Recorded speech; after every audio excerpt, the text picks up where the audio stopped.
저희가 만들고자 하는 비빔밥에 혼자서 이미 고기부터 당근이고 계란이고 다 준비해가지고 상당한 지분을 들고 오신 게 아닌가.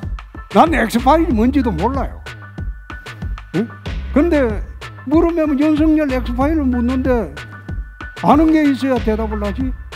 나 윤석열을 잘 몰라요. 슬로트머신 수사하면서 대한민국을 흔들고 있을 때 윤석열 총장은 대구지검 초임검사야. 10년 차이가 나. 이상하게 그 송영길 대표가 내가 엑스파일을 잘 알 것이다. 그 사람 기가 막힌 게 알면 지가 잘 알겠죠. 여당이고 요즘 참 오늘 뭐 천마선언 하셨다는데 그거 가서 그 집중적으로 물어보세요.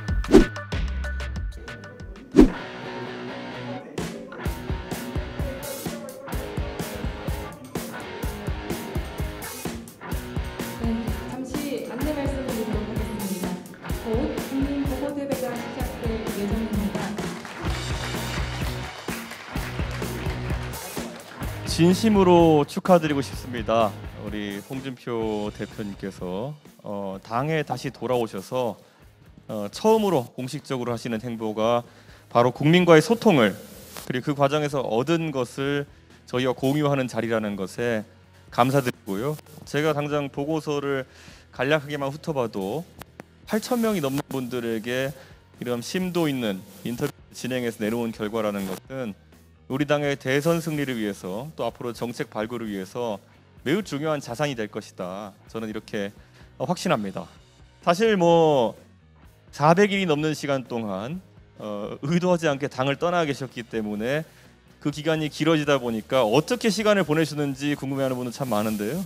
우리 홍 대표님께서 워낙 표현을 잘하시고 또 맛깔나게 표현하시는 분은 알려져 있지만은 그 400일이라는 기간 동안에 또 많은 사람들의 의견을 경청하고 또 듣는 자세를 보이셨다는 거는 저는 굉장한 또 부가적인 강점이 되지 않을까, 저는 그런 생각합니다. 그리고 무엇보다도 이렇게 준비가 많이 되어 있다면은 아마 올해에서 내년까지 거쳐서 우리 홍준표 전 대표께서 하시는 정치적 여정이라는 것도 저는 아주 알차고 또 성공적일 수 있지 않을까, 그런 생각을 합니다. 제가 개인적으로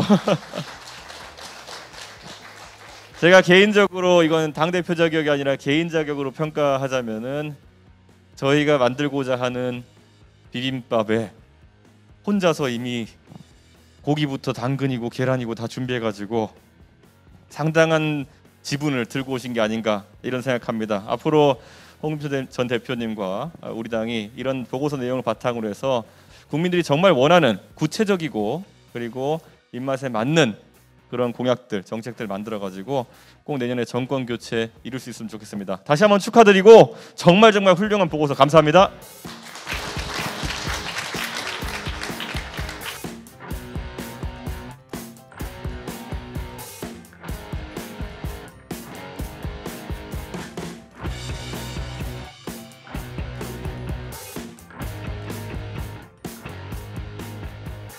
저희들이 지난 6개월 동안 인덱스 보고서를 만들 때는 참고를 프랑스의 마크롱 대통령이 직접 국민들에게 물어본 그 절차대로 한번 따라해 봤습니다.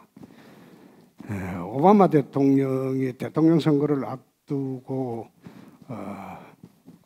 눈송이 작전이라고 해서 눈이 굴러가듯이 지지율을 모아 대통령에 당선된 그것도 동시에 같이 참고를 해서 저희들이 한 6개월 동안 조사를 해봤습니다. 이 조사는 그냥 여론조사가 아니고 국민 1대1로 만나서 직접 무엇이 문제고 무엇이 불만이고 또 대한민국이 앞으로 어떻게 바뀌었으면 좋겠다, 그런 취지에서 저희들이 만든 책자입니다. 그 책자를 한번 자세히 읽어보시면 지금 국민들이 느끼는 불만이나 불평 그리고 불만족, 이 모든 것에 대한 대답이 정치인들은 사실 거기에 대답을 찾아야 된다고 저는 생각을 합니다. 자, 지금부터 간단하게 말씀을 한번 드려보겠습니다.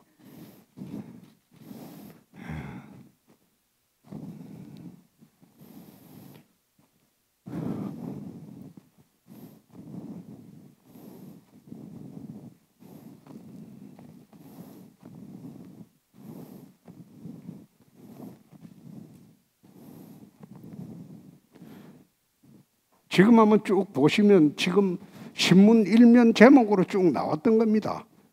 나왔던 건데 지금 계속 지금 저희들이 보는 거는 이거는 마크롱 조사를 한번 그게 해서 봤다는 거고, 이 작년에 장마가 굉장히 오래 지속이 됐죠. 아마 최장기 장마를 보냈을 겁니다. 그때 저희들이 이제 장마를 두고 전국을 한번 순회하면서 해봤습니다.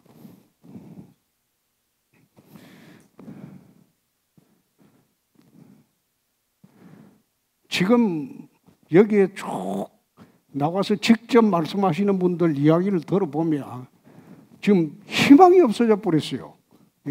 청년들이 희망이 없어져 버렸고 중산층이 붕괴가 되고 대한민국 국민 전체가 희망이 없어져 버렸어요. 더구나 지난번에 LH 사태뿐만 아니라 그때 지금 집값이 93%가 폭등을 해버렸는데 집을 사는 것은 이젠 꿈 같은 일이 되어버렸습니다. 그렇게 되니까 삶의 의욕도 없어지고 젊은이들이 지금 몰려드는 곳이 비트코인하고 정권가입니다. 거기서 돈을 벌 수 있는 그 능력이 되느냐? 그게 또 소위 기관 투자가들이나 그런 사람들이 돈 버는 장소지 정권 시장이 젊은이들이 돈 버는 그런 장소가 안 되고 있습니다. 그래서 지금 국민 전체가 문정권 5년 동안 희망 없는 세상을 살고 있다. 그래서 뭘 지금 우리가 대안을 찾아야 되느냐? 그거 하기 위해서 이제 조사를 해봤는데 작년 우리 대한민국이 좋아진다, 나아진다. 이거는 28.9%밖에 되지 않습니다. 더 나빠질 것이다. 48.3%, 절반이 앞으로 더 나빠질 것이다. 이런 이야기를 지금 하고 있고, 또 지금 해야 될 가장 큰 과제 중에서 이쪽에 왼쪽을 보면 경제 성장이 제일 첫 화두가 되고, 그 다음 정치 개혁을 좀 해달라. 이거는 정말로 정치인들이 늘 나오는 이야기죠. 늘 나오는 이야기죠. 그 다음에 저출산 고령화 문제, 이념 갈등, 국민 문열 문제, 빈부격차 문제, 기타 이래 돼 있고, 이쪽에 보면 해결이 시급한 경제 문제 중에서는 일자리 창출이 단연 1위입니다. 단연 1위고, 그 다음에 4차 산업 육성도 미래 먹거리 준비하라. 그거 하고 또 집값 부동산 문제 이런 게 지금 단연 1위로 되어 있습니다. 문정부 들어와서 지금 없어진 일자리만 하더라도 수십만 개입니다. 역사상 지금 청년 실업이 최고조에 올라가 있습니다. 그럼 이 실업을 해결하려면 기본적으로 일자리는 민간이 만드는 건데, 민간을 억압하고 간섭하고 갑질을 해서 민간이 투자 의욕을 갖지 못하게 하고 전부 돈을 이래 벌면 사내 유보금으로 다 채워버리고 이 정권 끝나서 보자, 이런 식으로 해버리니까 일자리가 없어졌어요. 새로 생기지도 않고. 지금 한번 보세요. 재계가 전부 신입사원 채용을 수시 채용으로 바꿨어요. 한 번에 딱 2, 3천 명씩 채용하는 게 그 제도가 없어져 버렸어요. 자기들이 보고 빈자리 있으면 그때 딱 채용해서 엮고 수시생으로 바꿔버리니까 대학을 졸업해도 갈 자리가 없어요. 점점 일자리는 줄어들고, 또 강성노조가 작업장을 지배하다 보니까 그 사람들로 인해서도 새로운 사람들이 들어갈 일자리가 점점 줄어드는 겁니다. 그래서 이런 문제를 해결해 달라. 이게 아마 국민들의 요구였고, 경제성장과 4차 산업이죠. 왜 경제성장을 다시 하게 되느냐. 경제성장 1%를 하게 되면 보통 그 30만 개 일자리가 옛날에는 생긴다고 했어요. 1% 성장에.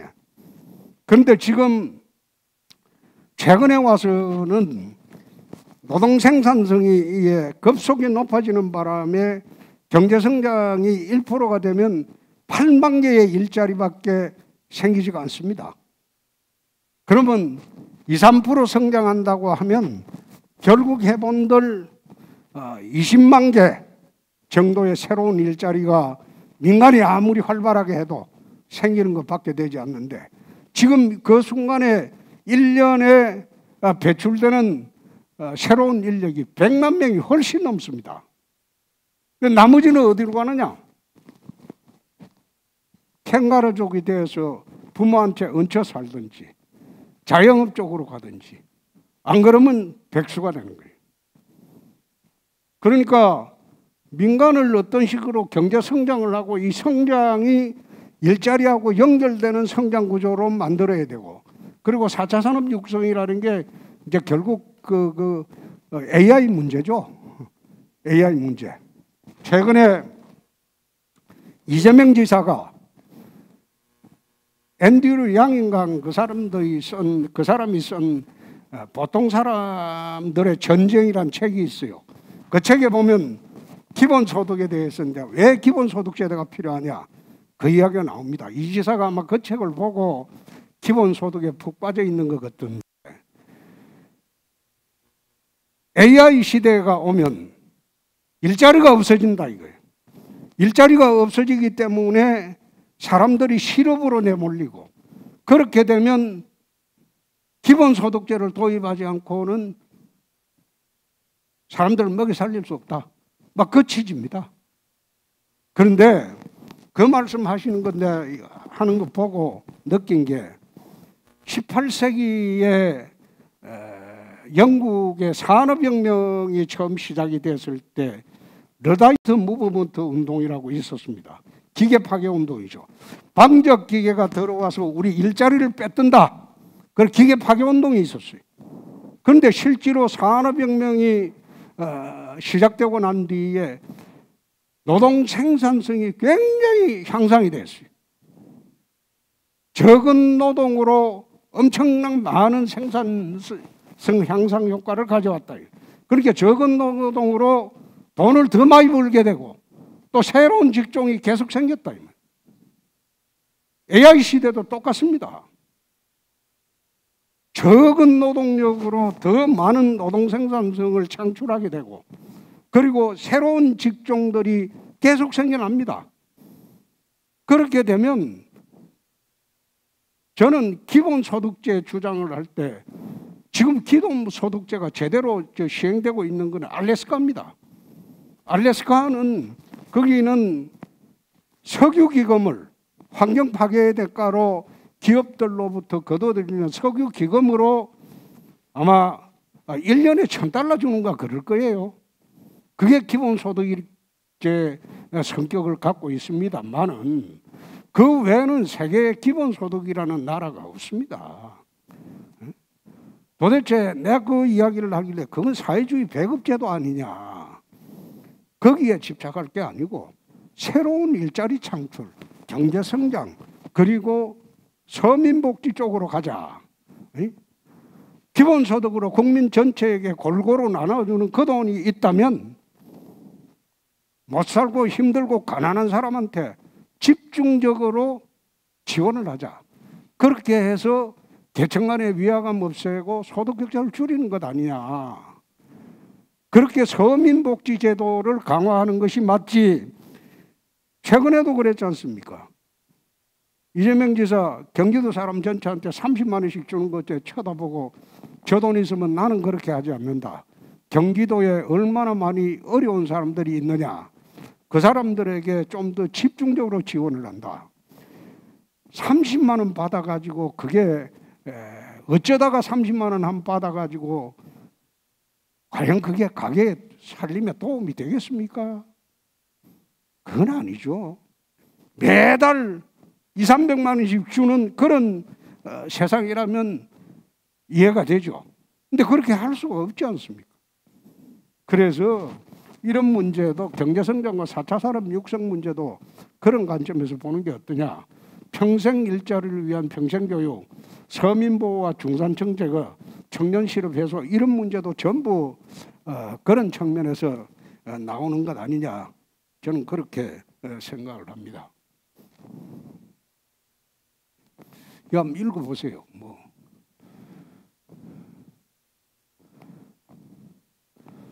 지금 수도권 이 집값 문제는 이 한번 보세요. 부동산 집값 문제 이거는 정말로 심각을 한 게 지금 문정권 들어와서 부동산이 이제 한 100% 뛰었다고 그러죠. 2배로 뛰었다고 하죠. 옛날에 이제 그 보수 정권 이명박 박근혜 정권 시절의 부동산 문제는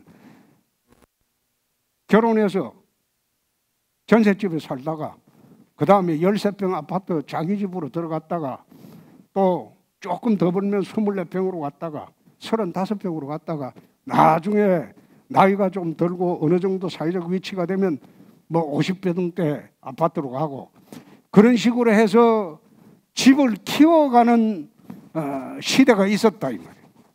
그런데 묘하게 노무현 정권 시절에 부동산이 폭등했어요.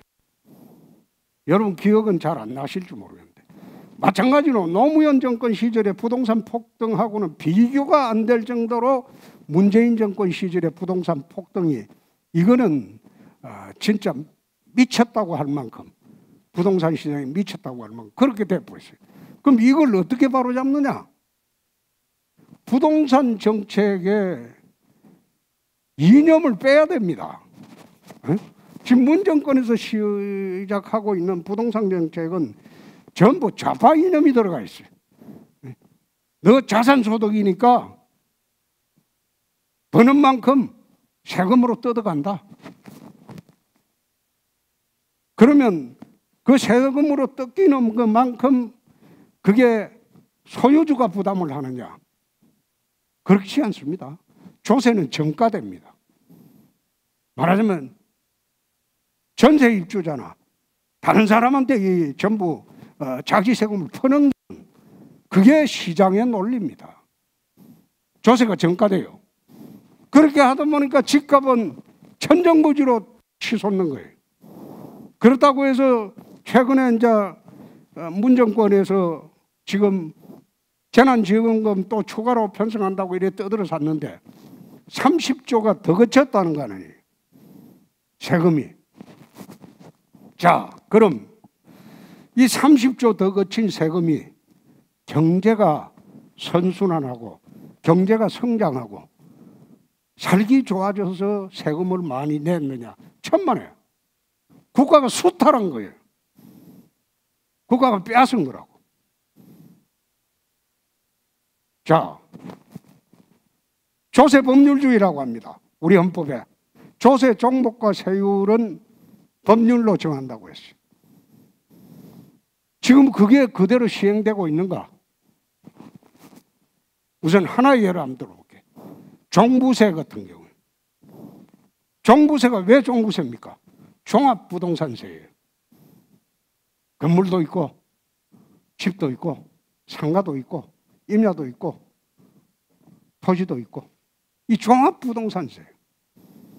그런데 지금 부과되고 있는 건 종부세는 종합부동산세가 아니고 단일 아파트가 좀 비싸면 거기에 종부세를 매긴다. 종부세는 지금 운영하는 형태의 이 종부세는 원천적으로 위헌입니다. 헌법 위반이에요. 지난번에 정세균 국무총리한테 내가 물어봤어요. 본회의에서. 종부세가 이런 게 종부세인데 왜 단일 부동산에 종부세를 매기냐? 그게 말이 되냐? 단일 물건에 재산세도 매기고 거기다 또 종부세를 매긴다? 이중과세 아니냐? 이 말이 되느냐? 그래 물으니까 정세균 총리 말이 걸작이에요. 그 세금 이름이 잘못됐네요 그러더라고. 그 잘못된 거거든. 응? 지금 부동산 옛날에는 13평짜리 팔아가지고 24평짜리 가는데 큰 지장이 없었어요. 지금 세제가 어떻게 되어 있는지 34평짜리 팔아가지고 24평짜리 들어가기가 어렵게 세제가 지금 잘못되어 있어요. 국가 수탈 체제로 세금이 되어 있어요. 그래서 이런 문제도 부동산 문제의 근본은 자유시장에 맡기자 이 말이에요. 민간이 서울 시내에 세계 어느 도시 가봐도 다 그렇습니다. 대도시 중심가는 초고층으로 개발을 해야 돼요. 초고층으로. 그래가지고 초고층으로 개발을 하게 되면 거기 사는 사람들은 직장이 가까워요. 트래픽이 훨씬 줄어듭니다. 또 신도시를 만들고 나면 제일 먼저 해야 되는 게 도로입니다. 그 다음 철도고. 그 도로 철도는 국민 세금 아니던가요? 교회 만들어가지고 거기까지 가는데 도로를 4차선, 8차선 놔줘야 되고 거기 또 지하철도 놔줘야 되고 그 국민 세금 들어가는 신도시 정책을 왜 쓰느냐 이 말이에요. 도심 초고층 재개발해가지고 그걸 풀어주라 이 말이에요. 야, 근데 재건축을 하려고 하는데 국가에서 못하게 해요. 내 집이 낡아가지고 낡은 집을 부수고 내 새 집에 살고 싶다는데 그걸 국가에서 못하게 해요. 못하게 막아. 그건 말이 안 되죠. 가능하면 재건축을 원하면 재건축하게 해주라 이 말이에요. 그리고 거기에 용적률 제한하고 거기에 또 청구 제한하고 그렇게 하지 마라 이 말이에요. 그렇게 해서 도심에 대규모 주택이 공급하게 되면 부동산 문제는 복동할 필요가 없다 이 말이에요. 요거는 이제 이야기를 했고 가장 시급한 또 해결 시급한 문제 중에 하나가 경제성장, 정치계획, 저출산 고령화, 뭐 이념 갈등 다 있는데 저출산 고령화 문제는 이게 지금 우리 정부가 제가 정치판에 들어온 지 26년인데 26년 동안 저출산 고령화 문제가 됐습니다. 됐는데 이게 수십조가 쏟아져도 이게 해결이 안 돼요. 세계 최고의 최저의 출산율입니다. 그럼 왜 이게 해결이 안 되냐? 우선 결혼하려고 하니까 직구하기가 어렵고, 그리고 가까스로 직구해서 결혼을 하더라도 애를 낳아 키우려고 하니까 교육 문제 있고 또 육아 문제 있고 이게 다 부닥치니까 애를 낳아 키우려고 하지 않아요.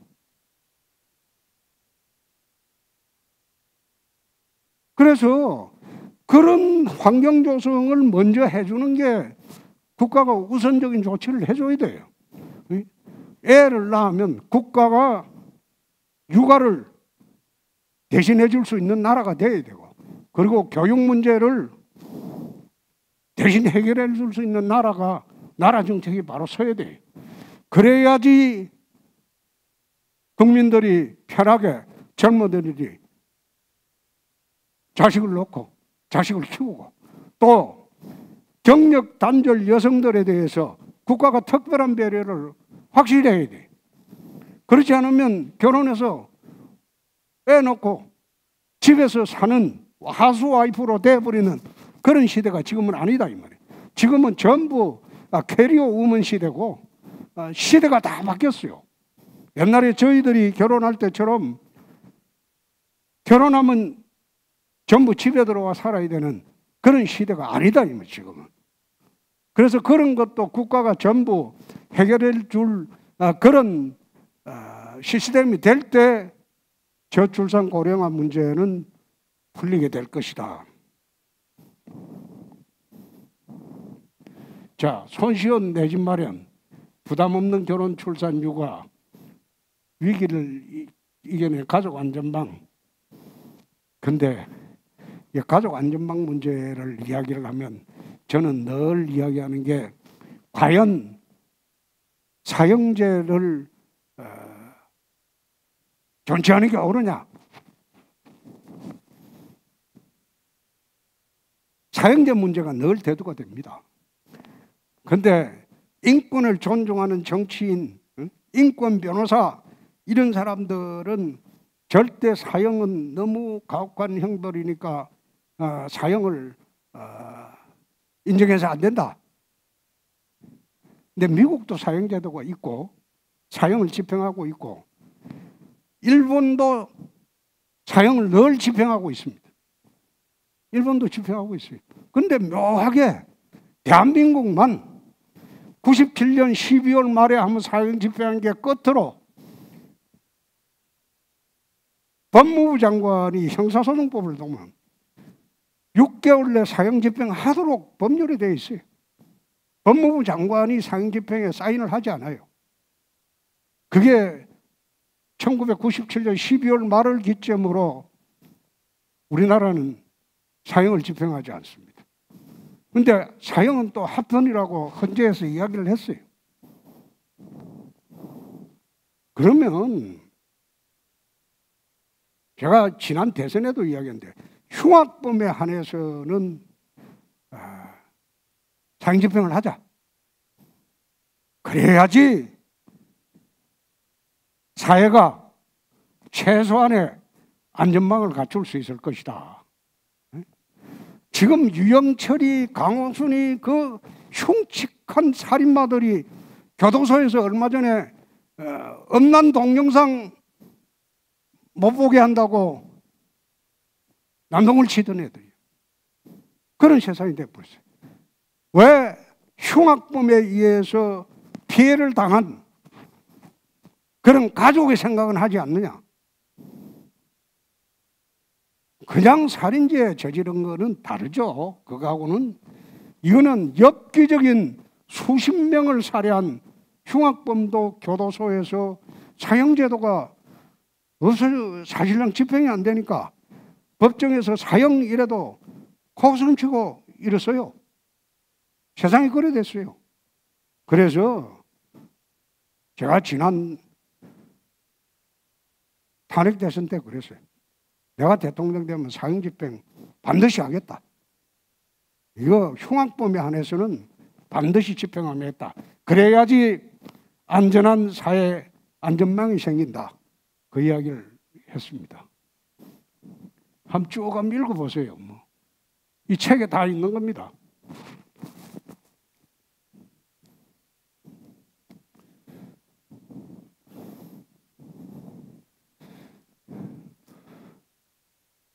불필요한 남녀 갈등, 지역 갈등, 좌우 진영 갈등, 국민 통합 더욱 악화된다. 이 말씀을 하시는 것을 저 보면서 참 안타깝게 생각하는 게 대한민국의 지금은 해방 직후에 좌익 우익의 혼란상에 버금가는 그런 좌파 우파의 극심한 대립이 현재 있습니다. 근데 이걸 어떻게 극복을 해야 되느냐? 박근혜 대통령이 100% 국민 통합이라고 내걸 때는 내가 그런 이야기했어요. 지금 불가능한 공약이다. 국민 통합이 아니고 집권하는 사람이 좌파 우파에 경도되지 말고 나라의 이익, 국익, 무엇보다도 국익 우선 실용주의로 나라를 통치하게 되면 필요에 따라서는 좌파 정책도 쓸 수 있고 또 우파 정책도 쓸 수 있습니다. 그렇게 해서 나라를 운영을 한 20년만 하면 좌파 우파 대립은 없어질 것이다. 그렇지 않고 좌파 정권이 잡아가지고 지금 문재인 대통령처럼 모든 부분에 좌파 이념을 실현시키려고 하는 그런 정책을 사용을 5년을 하고, 또 우파 정권이 정권을 잡아가지고 모든 부분에 우파 이념만 실현하려고 하는 그런 정책을 집행해서도 안 된다. 국익을 기준으로 필요에 따라서는 좌우 정책을 통합하여 쓸 수 있는 그런 정권이 되어야 한다.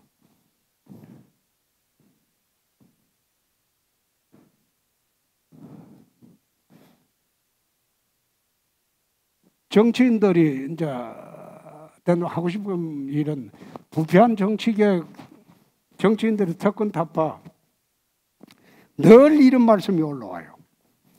그런데 지금 부패한 정치인들은 제가 26년 전에 여의도 들어올 때하고는 달리 많이 맑아졌어요. 정치인들은 많이 맑아졌어요. 맑아졌는데 이제 특권 문제죠. 특권 문제도 국회의원들 특권 중에 제일 중요한 게 이 불체포 특권입니다. 면책 특권은 어떻게 하다 보면 의정활동하면서 그거는 인정을 해줘야 할 측면이 있지만은 불체포 특권은 헌법에 지금 보장되어 있지만은 앞으로 개헌을 할 때는 국회의원 불체포 특권은 이거는 없어야 됩니다. 죄를 지으면 국회의원도 똑같은 절차에 따라서 감옥을 가는 게 옳겠다. 저것 때문에 국민들이 전부 정치인 특권을 오해를 하고 있다고. 사실 불체포 특권 때문에 죄를 짓고도 본회의에 체포동의안이 통과되지 않으면 그 사람 못 잡아가거든. 그래서 그거는 앞으로 개헌 때는 불체포 특권은 없애는 게 옳지 않느냐, 그렇게 내가 봅니다.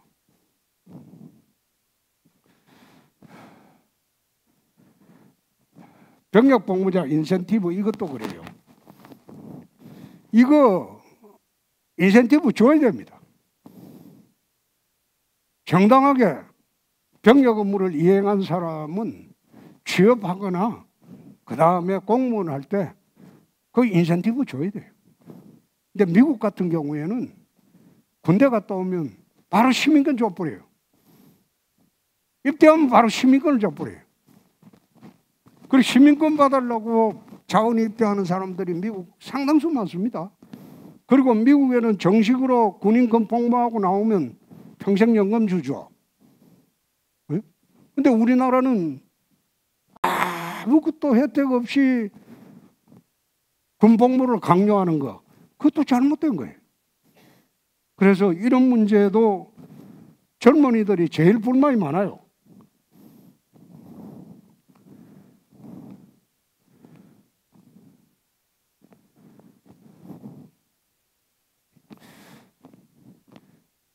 자, 국민들이 이제 바라는 것 중에서 이제 나라가 좀 용성했으면 좋겠다. 이미 우리가 이제 선진국가 들어섰습니다. 소득 3만 불 시대가 넘어섰습니다. 선진국가로 왔어요. 그럼 선진국가 왔으면 이 나라를 선진국답게 만들려면 정치도 바뀌어야 되고 경제, 사회, 문화 저 모든 방면에 있어서 선진국답게 이제는 좀 바뀌어야 돼요. 저는 국회도 26년 동안 하면서 매일 싸워도 보고 또 밤새면서 서로 밀고 땡기도 보고 했는데 그런 국회는 좀 이제는 안 했으면 좋겠고, 또 일당 독재식으로 밀고 가서도 안 되겠다. 국민들이 지금 행복이라는 말을 잃어버린 지가 오래돼 버렸어요.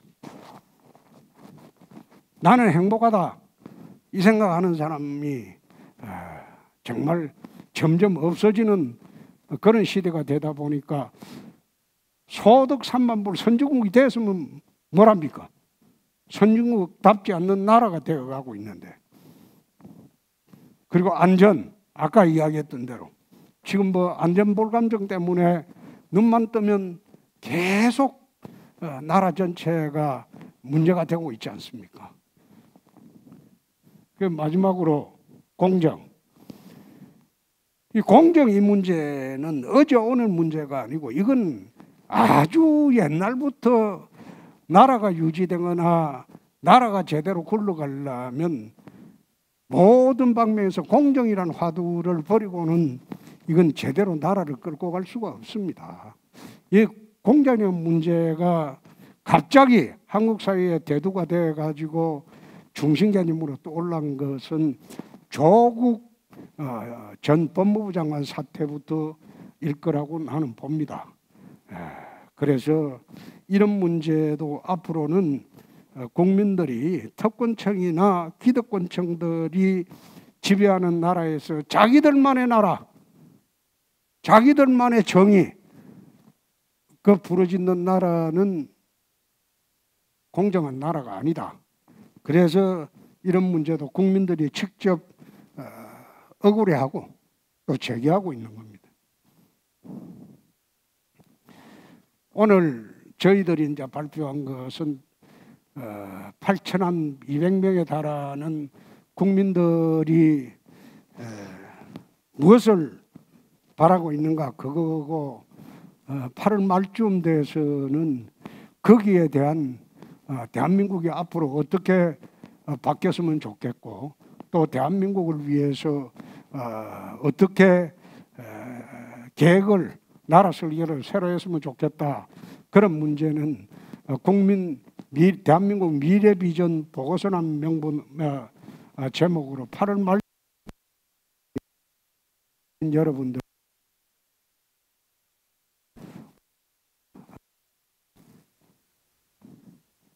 좀 길었지?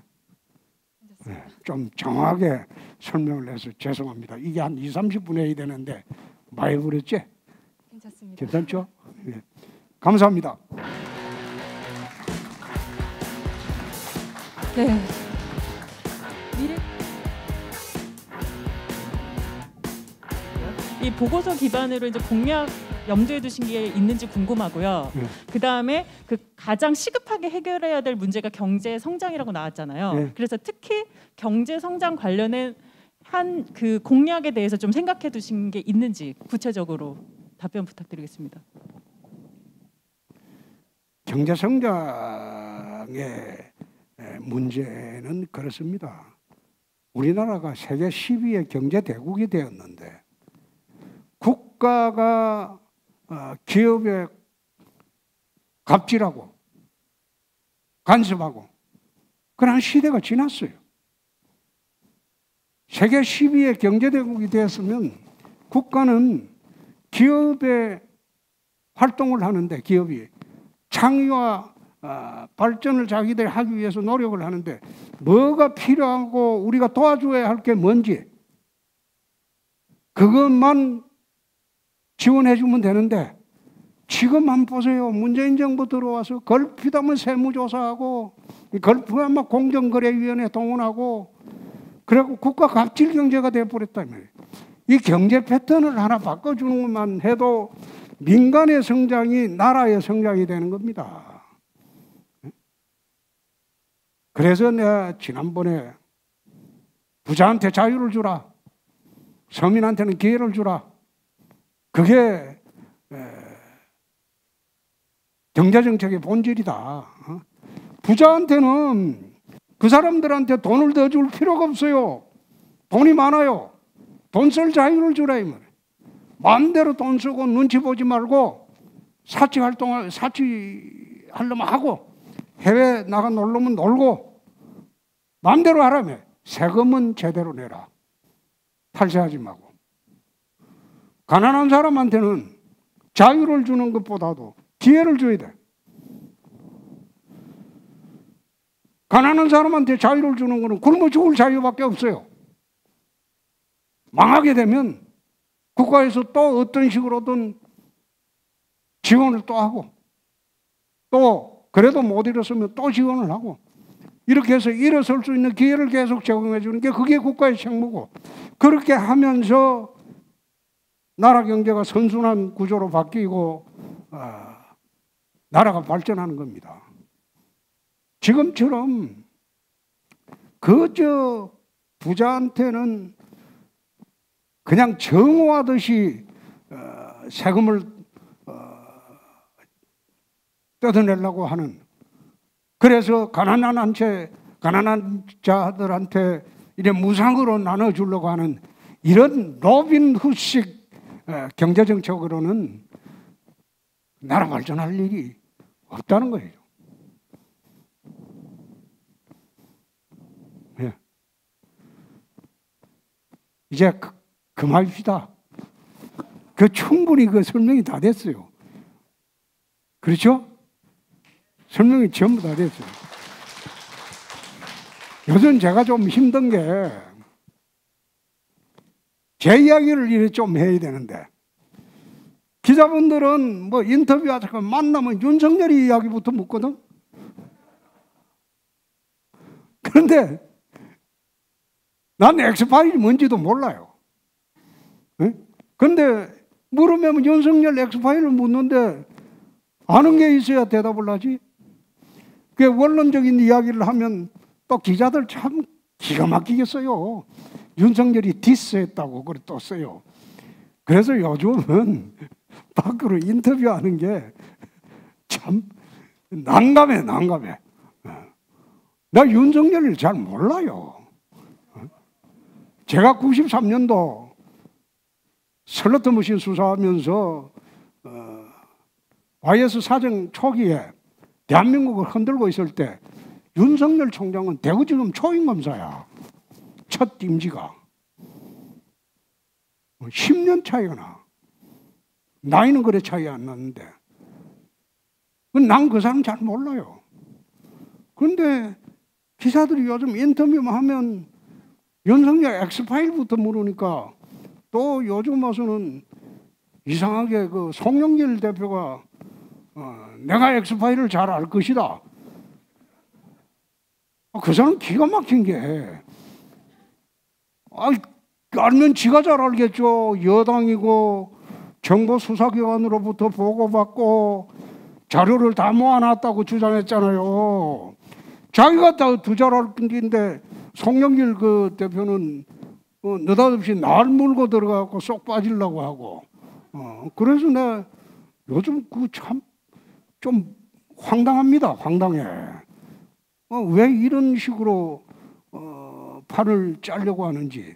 엑스파일 만들었다면 자기들이 만들었을 거 아니에요. 응? 근데 왜 야권에서 그게 터져나왔다. 자기들이 만들어서 우리한테 넘겨줬겠지. 그러니까 넘겨받으신 분은 을사줬다셔 하고 한번 이야기해 본 거고. 그러니까 앞으로는 기자분들 오신 분들은 윤석열 엑스파일은 윤석열이한테 가서, 윤석열 전 검찰총장한테 가서 물어보세요. 오늘 뭐 출마 선언 하셨다는데 그거 가서 집중적으로 물어보세요. 저한테는 더 이상 묻지 말고. 자, 오늘 이래 끝내겠습니다. 네, 수고하셨습니다. 경선 시작 직전에 할 생각입니다. 그 부분에 관련해서 좀 그냥 어떻게 생각하시는지 한 말씀만 좀 해주셔도 좋을 것 같긴 해요. 또 그래도 그동안 또 메시지도 해주시고. 우리 당에 들어와서 당내 경선에 참여하는 게 옳겠죠? 들어오면 좋고, 들어와서 활발하게 상호 검증하고, 그리고 정책 대결도 하고 도덕성 검증도 하고, 그렇게 해서 경선 절차에 참여하는 게 좋겠죠. 그런 이제 능력을 충분히 발휘할 수 있을 걸로 보시면 좀 어떻게 평가하시는? 그거는 윤 총장한테 가서 물어봐. 물어봤습니다. 나한테 물어볼 거야. 자, 됐습니다. 고맙습니다. 고맙습니다.